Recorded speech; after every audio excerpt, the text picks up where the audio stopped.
Hi, I'm Jane Oak, an immigration attorney who has provided professional experience in carrying legal services in Southern California for the last 18 years. The content in this video is not meant to be legal advice. I'm just sharing my personal thoughts, opinions, and observations on what is happening in the field of immigration law and what I've been seeing in my law practice.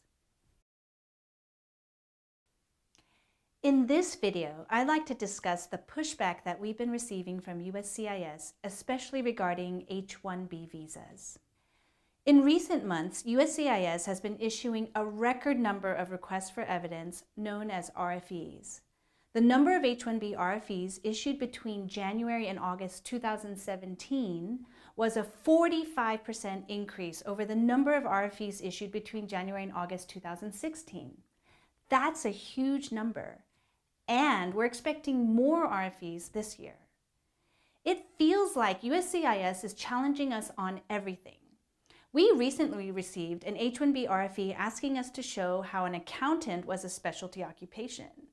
This was somewhat surprising to us because there is plenty of case law dating back to 1957 showing that the occupation of accountant is a specialty occupation.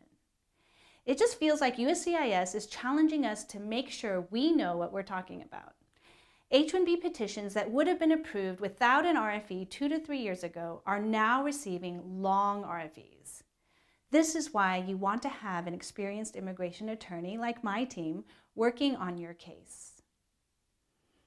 The fees that my law office charges is at a median level in the market. We're not the cheapest, but we're far from being the most expensive.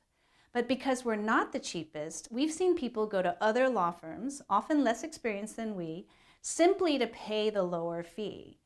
However, these less experienced attorneys or paralegals have found it difficult to respond to long RFEs, especially when it comes to H-1B petitions. Getting an RFE is not the end of the world. USCIS is issuing a lot more RFEs for all application types now. I just want to make sure that you find an experienced immigration attorney to help you handle your case, including RFE responses, because RFEs are being issued much more frequently than ever before.